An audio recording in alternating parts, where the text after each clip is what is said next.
아멘. 여러분 반갑습니다. 오늘 특별히 우리 이재호 형제 성천과 헌금의 메시지를 들을 수 있어서 개인적으로 감사해요. 우리 교회에서 모범이 되어지는 모습을 보여서 개인적으로 감사합니다. 그리고 오늘 시스템이 많이 안 좋은가 봐요. 우리는 여기서 잘 들리지만 지금 집에서 듣고 계시는 많은 형제 자매들이 어려움을 겪고 있다는 문자를 받고 있습니다. 시스템 팀이 열심히 하고 있는데 지금 몇 가지 기음이랑 또 여기서 나가는 송출되어지는 그 목소리가 제대로 되지 않아서 어려움을 겪고 있다는 이야기 들었는데 그럼에도 불구하고 잘 집중해서 이 말씀에 들어달라고 분명히 부탁의 말씀 드리고 싶습니다. 사탄이 참 많이 방해하죠. 코로나로 인해서 우리가 너무 많은 어려움을 겪고 있습니다. 시스템이 일관되지 않다 보니까 어떨 때 목소리가 잘 들리고 어떨 때 너무 크고 안 들리고 기급이 들리고 안 그래도 집에서 듣는 게 굉장히 어렵잖아요. 사실은 여러분 집에서 방송 들어봐서 알겠지만 현장 예배하고는 달리 그러기에 정말 우리가 집중하고자 하고 말씀을 듣고자 하지 않는다면 듣기가 참 어려울 때라는 생각을 하게 됩니다. 그렇지만 오늘 이 시간 우리가 다시 마음을 모아서 하나님의 말씀을 듣고 우리의 믿음을 더 견고히 세울 수 있는 아주 귀한 자리가 되어지기를 바라면서 오늘 말씀을 나누도록 하겠습니다. 오늘 제가 여러분과 나누고 싶은 말씀은요. 부활에 대한 믿음입니다. 부활절도 아닌데 무슨 부활에 대한 여러분 사실은 우리 그리스도 교회는요. 무엇보다도 이 부활에 대한 메시지가 굉장히 중요합니다. 이 부활의 메시지가 없다면 사실은 기독교의 의미가 없어지는 거죠. 사실 예수님이 너무나 놀라운 일을 많이 하셨지만 3년이라는 사역 시간 동안 아주 귀한 일들을 많이 하셨지만 예수님이 부활하지 않았다면 바로 2000년이 지난 이 대한민국, 이 대구 땅에 이 수성과 중구에서 우리가 이렇게 예배를 드릴 일이 있겠습니까? 사실 없거든요. 진짜 지금 저 먼 곳에서도 방송을 들으면서 믿음을 지키고자 하는 것들 이 모든 것은 바로 부활의 능력을 보여준 예수님이 있었기 때문에 우리가 이곳에서 예배를 드리고 있습니다. 오늘 이 자리에도 보면요. 모두가 다 마스크를 쓰고 정말 이렇게 1.5m 다 이상 떨어져서 예배에 집중을 하고 있습니다. 참 이색적인 모습이죠. 정말 안 쓰고 넘어지는 사진을 찍어서 한번 보여주고 싶을 정도로 그리고 또 저희는 형제 따로 자매 따로 보다 보니까 형제들만 꽉 차고 자매들 꽉 차서 예배를 드리는 아주 이색적인 광경을 볼 수 있습니다. 그렇지만 우리의 마음은 한결같으리라 생각이 되면서요. 특별히 오늘 이 주제를 여러분에게 나누고 싶은 이유 중에 하나는 겨울이 되어지면서 가을이 끝나고 이제 겨울 초겨울이 들어오면서요. 주변에 너무 많은 그 어르신들이 돌아가시는 모습을 보게 되고 또 그러기 때문에 장례식을 가게 됩니다. 그래서 그 장례식에 가서 위로해주고 조문을 하면서 여러 이야기를 합니다. 때론 저는 목회자니까 또 그 장례 예배를 주관하기도 합니다. 근데 참 장례식장에 갈 때마다 느끼는 것은 어떠한 위로도 사실은 그 부가족에게 그 위로의 말씀을 전하기가 참 어렵다는 생각. 아무리 오래 살고 돌아가셨다 할지라도 호상이라고 말하기가 굉장히 어렵죠. 그렇지 않습니까? 근데 더더욱 어려운 것은 믿음을 지키고 믿음의 확신 속에서 장례를 치르는 그 장례식과 믿음을 얻지 못하고 그냥 명하시는 그 장례식은 참으로 큰 차이가 많았습니다. 그러면서 더더욱 우리들에게 이 부활에 대한 메시지가 얼마나 놀라운 것인지에 대해서 새삼 더 강하게 느끼게 되었고 우리에게 이 부활에 대한 소망과 희망이 있고 믿음이 있다는 것이 얼마나 놀라운 삶의 축복인지 또한 어제는 제가 그 결혼식에 가서 제 조카 결혼식을 축하하게 되었는데 결혼식에 가서도 마찬가지인 거죠. 부활에 대한 희망을 가진 사람들의 그 결혼이라는 시작점과 부활을 모르는 사람들의 이 시작은 굉장히 다르다는 생각을 하게 되었습니다. 오늘 이 시간 예수님이 이 땅에 오셔서 우리에게 부활의 소망과 축복을 주셨는데 그것이 무엇을 의미하고 우리가 얼마나 큰 축복인지에 대한 다시 한번 되새기고 그 믿음의 확신을 세울 수 있는 귀한 시간이 되어지기를 바라면서 오늘 부활에 대한 믿음에 대해서 여러분과 나누고 싶습니다. 넘어가죠. 예. 넘어갈 수 있도록 해주세요. 자, 부활에 대한 믿음. 첫 번째 포인트는요.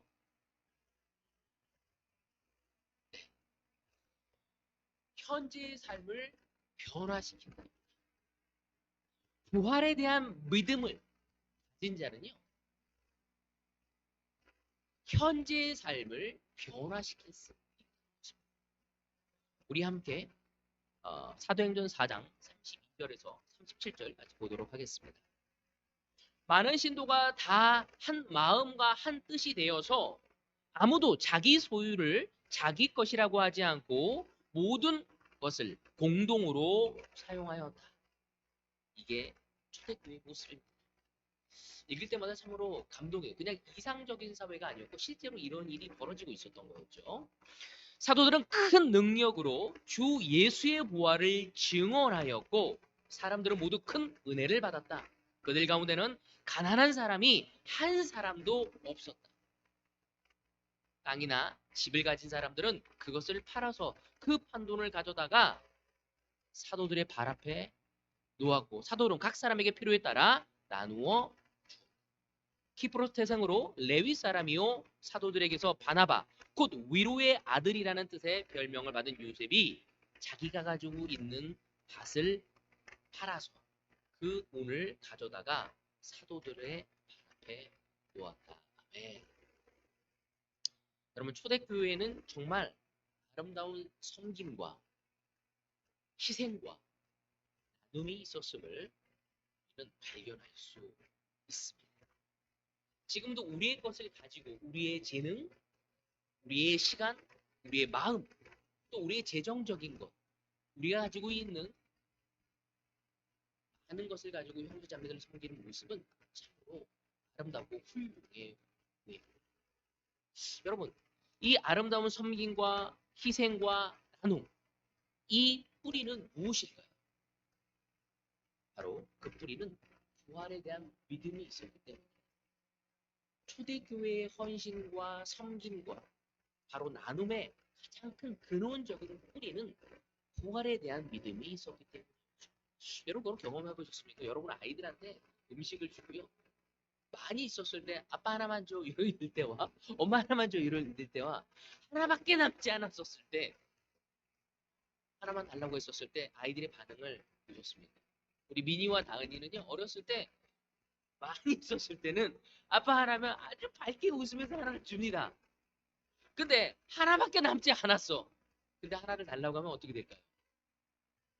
눈을 맞아주기를 싫어합니다. 첫 번째는 눈을 맞아주기 싫어해. 그리고 막 눈동자가 흔들리는 모습을 막 보게 됩니다.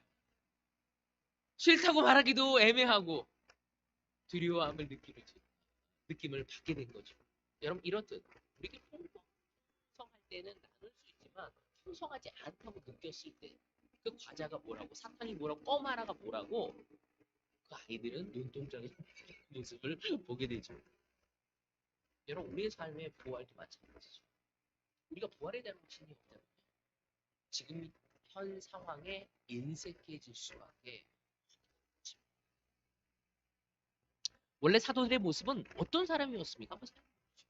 예수님이 십자가에 달리셨었을 때 모든 제자들은 다 도망갑니다. 어떤 제자는 벌거벗고 도망간 모습을 볼 수 있습니다. 여러분 예수의 수지자가 누구였죠? 베드로였지 않았습니까? 그 베드로는 세 번이나 한낱 여종에게 자기의 믿음의 확신을 저버리는 아주 치욕스럽고 수치스러운 모습을 보이게 됩니다. 여러분 예수님의 제자들 그들은 3년 동안 예수님과 동고동락을 했고 너무나 많은 특권을 누렸던 또 너무나 놀라운 기적과 믿음을 보았지만 그들은 여전히 이기적이었고 교만했다는 것을 볼 수 있습니다.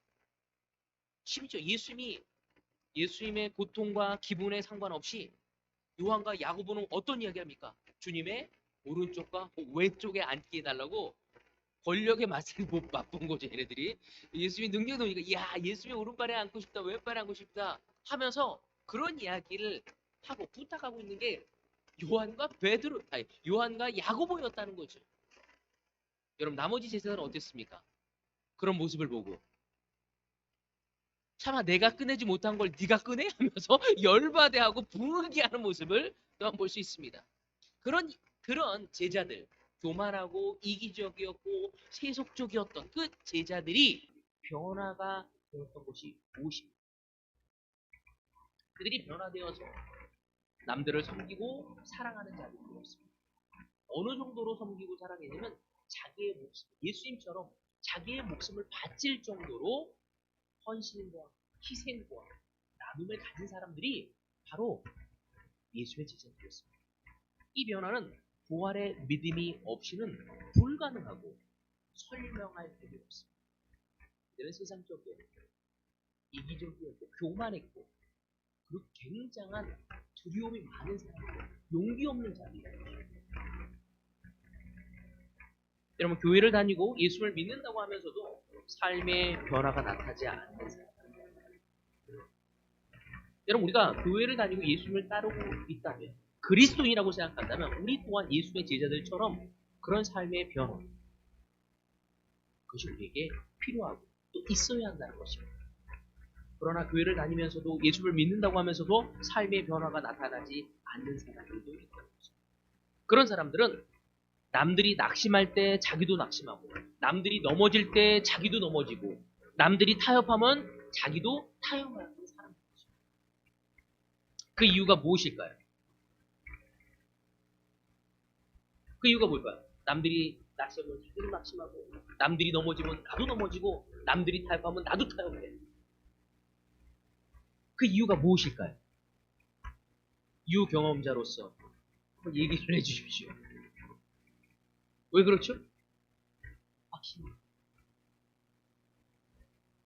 여러분 그 이유가 무엇인지 의지가 약해서가 아니라 근본적으로 부활의 믿음이 없는 사람은요 좀 노력하다가 모든 것을 포기해요. 그리고 주변 환경에 젖어들 수밖에 없죠. 부활의 신앙이 있었을 때 현재의 삶을 달라질 수 있는 믿음의 힘과 확신을 가져갈 수 있게 되는 것입니다.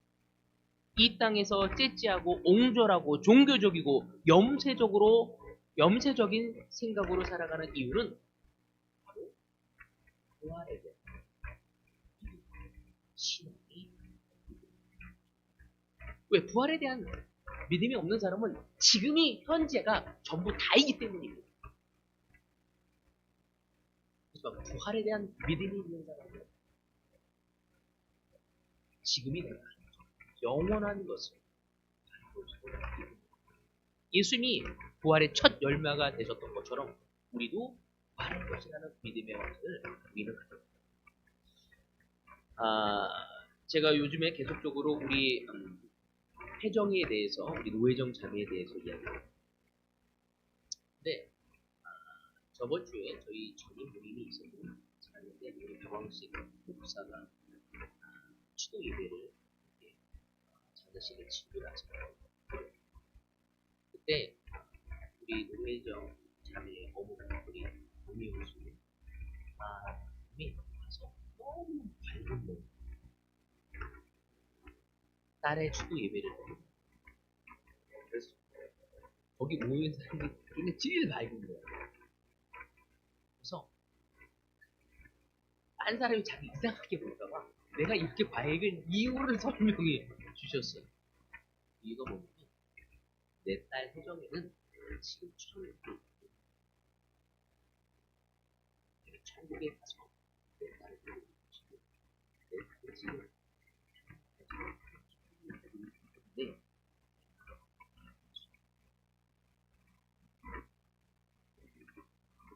그 나눔은 저에게 굉장히 큰 격려였고 희망이었고 보조였습니다. 자기가 배가 아파서 나았던 20몇 년 동안 그렇게 예쁘게 곱게 정성을 들인 그 자신의 삶의 최고의 고문이라고 얘기할 수 있는 그 말이 질병으로 인해서 먼저 희생을 다하고 한 나라의 강것에 대해서 너무 소중하게 왜 그가 한 나라의 오늘 여러분들은 그거에 대한 기록을 가지고 있습니다. 부활에 대한 믿음을 갖지 않은 사람은 현실에 찌들 수밖에 없죠. 지금 현재 변화를 가져갈 수 있는 믿음을 가질 수 없습니다. 자기의 삶에 대한 변명이 부정하고 옹졸하고 찌찌하고 그를 가져갈 수 없습니다.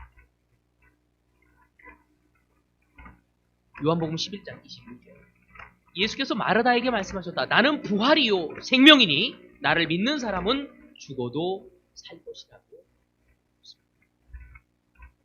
여러분 죽음이 두려우십니까?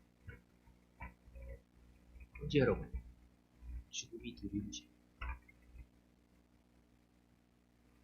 코로나가 두렵습니까?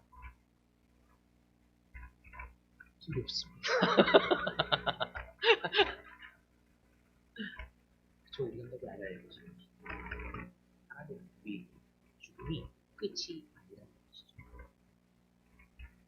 이것을 믿지 않는 사람은 온전하게 살아갈 수 없습니다. 늘 불안에 떨며 이 세상을 즐기지 못하고 담대하지 못하게 살아갈 수 없습니다. 죽음이 끝이라는 생각을 하는 사람들은 이 땅에 대한 애착을 갖고 살려고 발버둥을 칩니다. 때로는 그런 사람들이 불쌍해요. 마치 지금 있는 사건과 환경이 오직 모든 것이 지금의 자기의 삶에 있어서 전부라는 것처럼 생각하면서 모든 것을 잃어버린 사람. 불쌍하지 않습니까? 여러분 오늘 시간 하나님은 우리가 그렇게 살지 않아요. 지금 어려움이 온다 할지라도 지금 내가 어렵고 지치고 좀 낙담되어 있다 할지라도 이것을 부활해서 이 땅에서의 뿐만 아니라 바로 실질적인 우리 영혼이 부활해서 더 큰 기쁨과 축복과 은혜와 그 삶에서 살아가기를 계획하고 주시고자 하는 것이 하나님의 의지라는 것입니다. 부활의 믿음을 가진 우리가 어떻게 부활의 믿음을 갖지 않는 비신앙과 똑같은 삶을 살아가겠습니까? 오늘 시간 우리가 부활의 믿음을 믿었기에 오늘 이 자리에 앉아있지 않습니다. 우리가 부활의 능력에 예수를 보았기 때문에 오늘 이 자리에 있지 않습니까?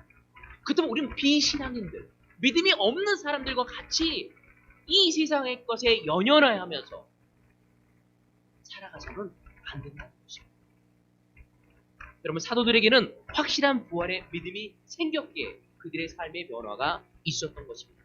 부활에 대한 믿음은 우리의 생각을 바꾸고 우리의 감정을 바꾸게 하고 말과 행동을 바꿀 수 있게 하는 것입니다. 부활에 대한 믿음은 우리의 삶의 관념에 머무르지 않게 하고 삶 전역에 확산되어서 실질적인 변화를 일으키는 것이 부활에 대한 믿음입니다. 부활에 대한 믿음을 가진 사람은 이상적인 사람이 아닙니다. 이 실질적인 삶에 있어서 변화를 추구하고 용기를 가져가는 삶, 바로 그것이 하나님이 우리에게 주고자 하는 삶이고 그 믿음을 소유한 우리들이 이 땅에 보여야 할 빛과 소금의 역할임을 우리는 알 수 있습니다. 두 번째 포인트, 부활의 믿음이 없었을 때 빠지기 쉬운 함정이 있다는 것입니다. 참된 믿음이 없는 사람에게는 다시 말해서 부활에 대한 믿음이 없는 사람이 빠지기 쉬운 함정이 있다는 것입니다. 함정 뭘까요? 첫 번째, 관념화된다는 것입니다. 관념화된다는 거죠. 관념화됐다는 게 뭐예요? 관이 뭐예요? 골관자잖아요. 염은 뭐예요? 생각, 염이에요. 그죠? 관념화됐다는 건 뭐죠? 맞아요. 다시 말해서 현실에 동의하지 않는 바로 추상적이고 공상적인 생각에 빠진 것입니다. 여러분 그리스도인, 우리는요, 추상적이고 공상적인 사람들이 아닙니다. 예수님이 이 땅에 오셔서 얼마나 실존적으로, 현실적으로 문제를 인지하고 해결하며 가졌는지를 보여줄 수 있습니다. 부활에 대한 소망, 믿음, 신앙이 없는 사람들은 늘 관념화되어 살아갈 수밖에 없다는 것입니다. 다시 말해서 모든 것이 머리로 생각하고 끝나는 거예요. 야, 이거 변화를 갖자고. 나 이거 변화를 하고 내가 예전에 이렇게 했는데 복잡해져. 그래서 안 해버리는 거죠. 내가 이렇게 하면 저 사람이 나한테 이렇게 하고 머릿속으로만 계속 얘기하는 거예요. 그리스도인은 그런 사람이 아닙니다. 예수님은요, 관념화되지 않았습니다. 예수님은 실질적인 삶의 변화와 삶의 개혁을 꿈꾸신 분이 바로 예수님이셨죠. 하늘나라를 이야기하면서 이 세상을 타협하고 죄지면서 살아가길 원하지 않으셨다는 거죠, 예수님이요. 정말 어떤 사람들은 신앙인들을 바라보면서 머리만 생각하고 삶을 뒤따르지 못하는 약한 자라고 생각할 때가 있다는 것입니다. 여러분, 이 함정에 빠진 사람들 계속적으로 앉아서 생각만 합니다.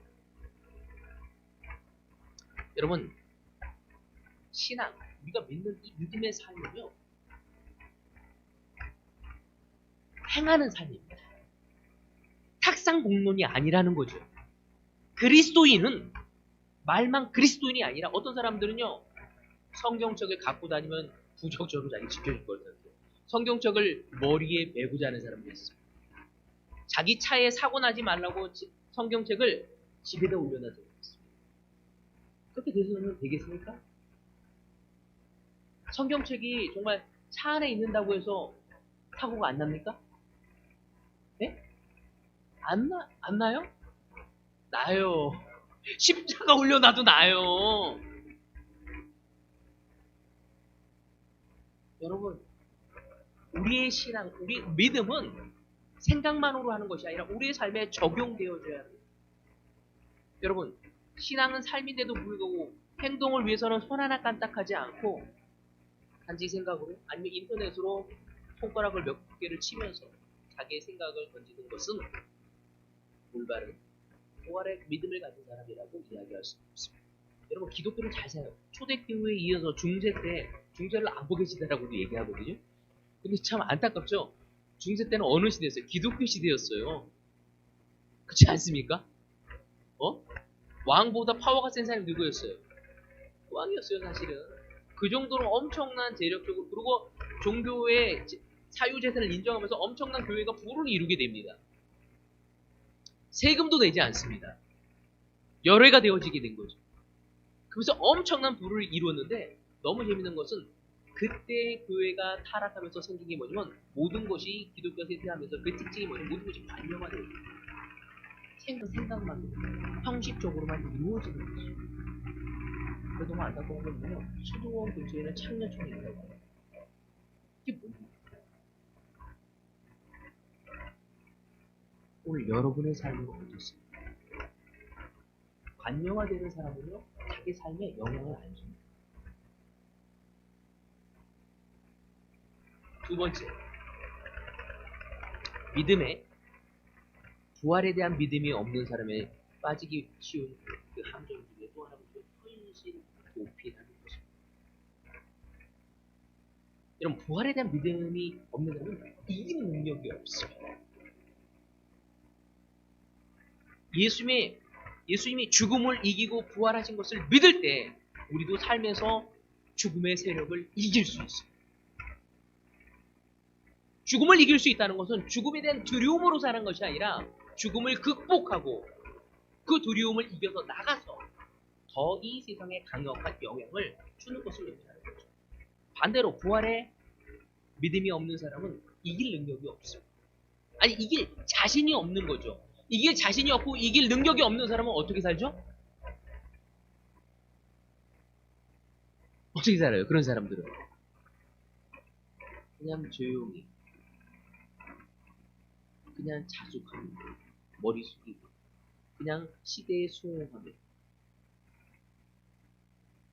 낙담이 오면 낙담대로 음란한 생각이 오면 음란한 생각대로 누굴 미워하면 누굴 미워하며 직장이 없으면 직장이 없는 거 그냥 그렇게 살아가는 거죠. 그리고 무엇인가를 얘기했었을 때 거기에 대한 표현 내가 얼마나 나름대로 해봤는지 여러분 그러고 있습니까? 현실 도피자 예수님은 우리를 현실 도피자로 세우기 위해 우리를 선택한 것이 아닙니다. 문제를 보고 늘 겁이 나요. 여러분 자기 몸을 보면서 건강을 보면서 저도 그러거든요. 오른쪽 다리에 근육파열로 조금만 자전거 타고 산악 자전거 타고 산에 올라가는데 갑자기 다리가 막 띡 부서져서 빨리 내려가고 막 다들 주물러서 또 근육파열이 생길까요? 그러니까 시간이 가면서 무섭습니까? 두렵습니까? 극복해야죠.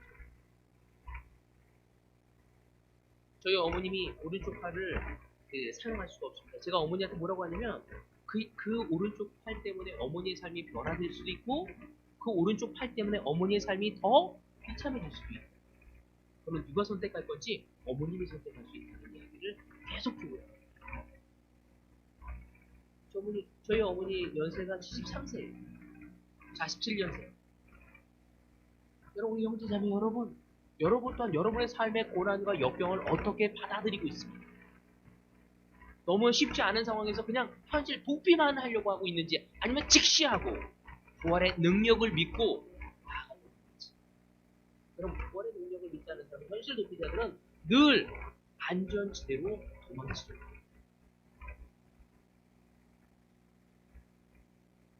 자기를 변화시키는 거예요. 우린 예수의 제자가 되면 계속 변화, 부활의 믿음을 갖고 매일매일 제자가 부활의 소망을 갖고 매일매일 변화되어지는 것을 의미하는 것입니다. 이 현실 도피자. 부활의 믿음이 없는 자는 현실 도피라는 함정에 빠질 수밖에 없다는 거죠. 우리가 그러한 사람을 거기에서 다시 부활의 믿음을 갖고 나오시도록 합시다. 아멘. 세 번째 함정은 뭐냐면요. 극단적인 개인주의에 빠진다는 것입니다. 부활에 대한 믿음은 자기를 죽여 다른 사람을 살리는 것입니다. 바로 예수님이 그렇게 하시지 않았습니다. 부활의 신앙이 있는 사람은 자기를 부인함으로 많은 열매를 맺는 하나의 미랄이 되려고 합니다. 근데 부활의 신앙을 갖지 않은 사람은 하나의 미랄이 되는 것을 두려워해. 썩어 죽는 거구나 내가. 그거 끝이네. 와, 내 삶이 이 대장부가로 태어나서 진짜 하나의 미랄에서 그냥 끝나는 거네. 그렇지 않다는 거죠. 부활에 대한 믿음이 없는 사람은 개인주의, 극단적인 개인주의에 빠질 수밖에 없죠. 나밖에 생각할 수밖에 없다는 거예요. 다른 사람이 안 보여. 내가 불행하고 내가 불쌍하고 내가 안타깝고 자기 연민에 빠져 있죠.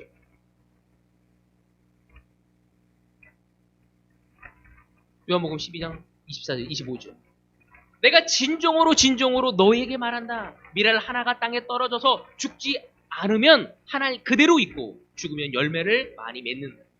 자기의 목숨을 사랑하는 사람은 잃을 것이요 이 세상에서 자기 목숨을 미워하는 사람은 영생에 이르도록 그 목숨을 보존할 것이다.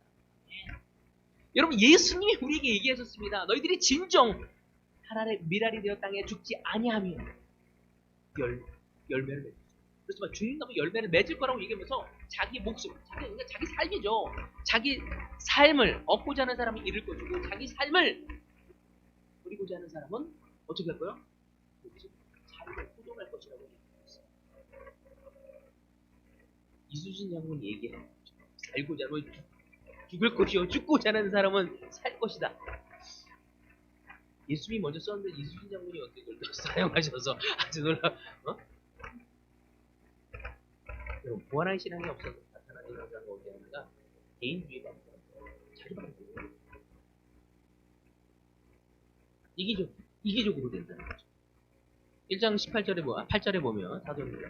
그러나 성령이 너희에게 내리시면, 성령이 너희에게 내리면 너희는 능력을 받고 예루살렘과 온 유대와 사마리아에서 그리고 마침내 땅끝에까지 이르러 내 증인이 될 것이다. 아멘. 여러분 너무 놀라운 게 뭐냐면 성령이 너에게 내리시면, 다시 말해서 성령이 너에게 임한다면 뭐가 보인다는 거예요?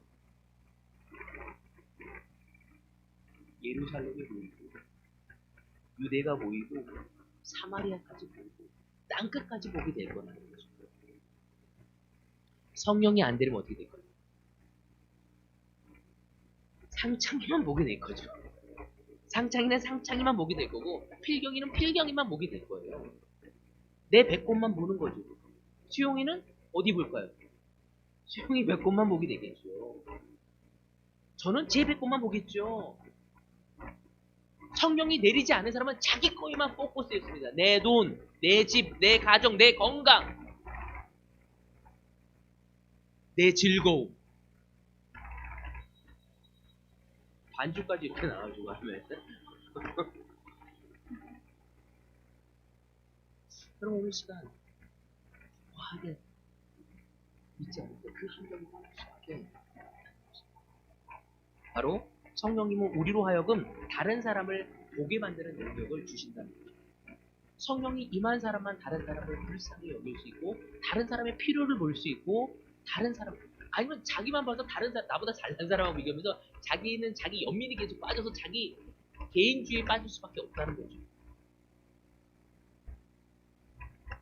여러분 부활신앙에 있는 사람은 하나의 미랄 같은 삶을 살 것입니다. 그리고 이웃이 보일 것이고 죽어가는 사람들이 보이게 될 것이고 불쌍한 사람들이 보게 될 것이고 안타까운 사람이 보게 될 것이고 그들에게 우리의 것을 나눌 수 있는 우리의 시간, 우리의 마음, 우리의 생명, 심지어 우리의 재정적인 것이 함께 내놓고 나눌 수 있게 되는 거죠. 그게 초대교회의 모습이었습니다.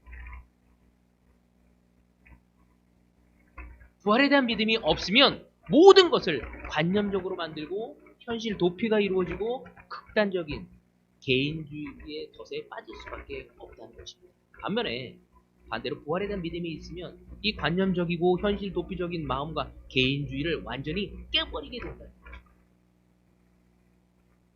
마지막 세 번째, 부활에 대한 믿음을 가지면요 자발적인 선을 이루게 된다는 것입니다. 사도행전 4장 36절 37절 키프로스 태생으로 레위 사람이요 사도들에게서 바나바 곧 위로의 아들이라는 뜻의 별명을 받은 요셉이 자기가 가지고 있는 밭을 팔아서 그 돈을 가져다가 사도들의 발 앞에 모았다. 아멘. 바로 부활의 믿음을 가진 바나바는 다른 사람의 필요를 알아보고 자기 것을 자발적으로 나누는 모습을 볼 수 있습니다. 부활의 믿음을 가진 사람은 다른 사람의 필요를 보고 자기 것을 기꺼이 나눌 수 있는 삶을 가져가게 된다는 거죠. 부활의 믿음을 가진 사람은 하나님에게서 나에게 주신 능력을 또 다른 사람을 돕고자 하는 사람이라는 것입니다. 그래서 실천적이고 사회적이라는 것입니다. 부활의 믿음을 가지 않은 사람은 자기만을 위해서 여러분 우리 모두 정말 부활의 믿음을 갖고 자발적으로 여러분 참 재밌는 거지만 많은 사람에게 나누는 사람이 부자가 나누지 않습니다.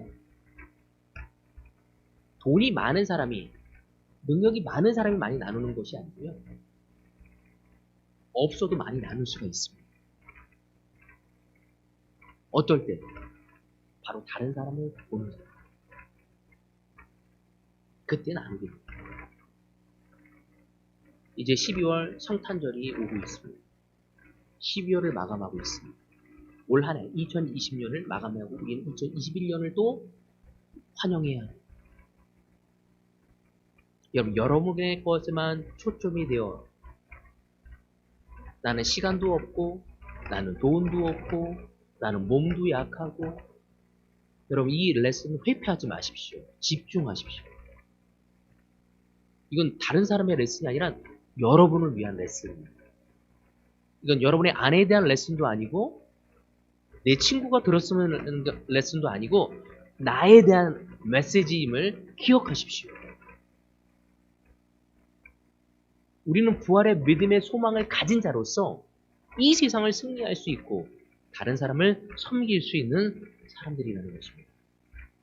고린도전서 10장 24절에 보면 아무도 자기의 유익을 추구하지 말고 남의 유익을 추구하십시오. 바울은 고린도 교회의 이야기를 하고 있습니다.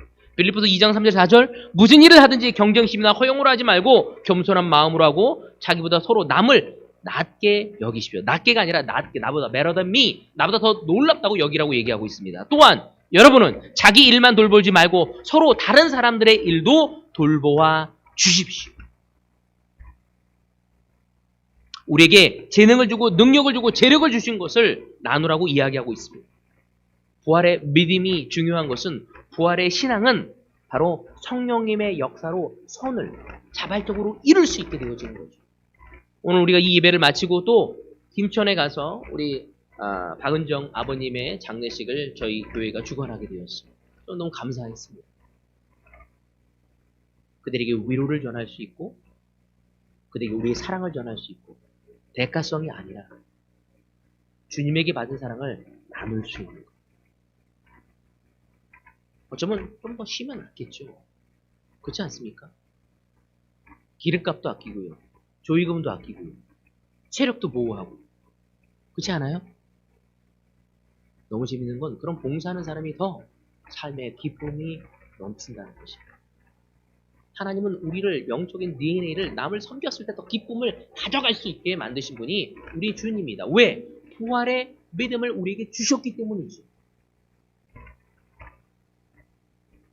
여러분, 부활의 신앙을 가진 사람은 자발적으로 이성과 자율성과 양심이 살아있는 가운데 하나님의 일을 하게 될 것이에요. 사람의 눈치를 보지 않아. 제가 저거 하네? 나도 해야겠구나. 제가 저만큼 한 것만 하네? 나도 저만큼 해야 하나? 남들하고 비교. 아나니와 삽비라처럼 되지 않게 성령님의 자발적인 능력에 의해서 여러분 해갈 수 있는 나는 기도 모임 안 돼. 너는 기도 모임에 안 오니? 온 사람이 마치 손해가 돼. 교회 모임 안 돼. 나 여기 왔는데 나는 봉사하고 왜 너는 안 하니? 내가 한 게 손해본 거야. 안 온 사람이 손해죠. 부활의 소망을 갖지 않은 자 마치 하나님을 위해서 하는 것이 손해보는 것 느낌을 받을 수 있다는 것입니다. 그렇지만 부활의 소망, 부활의 믿음을 가진 사람은 자발적으로 이루어질 것입니다. 여러분, 이 교회가 제도나 시스템으로 부흥할 수 있는 것이 아니라 바로 부활의 신앙을 가진 사람, 그래서 성령이 우리를 이끌 수 있는 그 교회가 되어졌을 때 이 교회는 하나님 보시기에 하나님의 몸된 교회로서 이 대구 땅의 빛과 소금이 되어질 것이고 영향을 줄 것입니다. 얼마나 젊은 사람이 많은지, 얼마나 좋은 건물이 있는지요, 얼마나 똑똑한 사람이 많은지가 관건이 아니라 바로 부활의 신앙을 갖고 있는 사람, 그래서 성령의 역사를 이루는 사람, 그 삶이 이 땅에 영향을 줄 것입니다. 얼마 남지 않았습니다. 이 2020년 부활에 대한 믿음이 있었을 때 우리는 실천력과 도전정신과 기쁨을 가지고 주의 일을 감당하며 새로운 것을, 주님의 새로운 개혁을, 주님의 새로운 비전을 받아들일 수 있고 또 그것을 이루어갈 수 있는 우리 모두가 되어지길 바라면서 오늘 말씀을 마치도록 하겠습니다.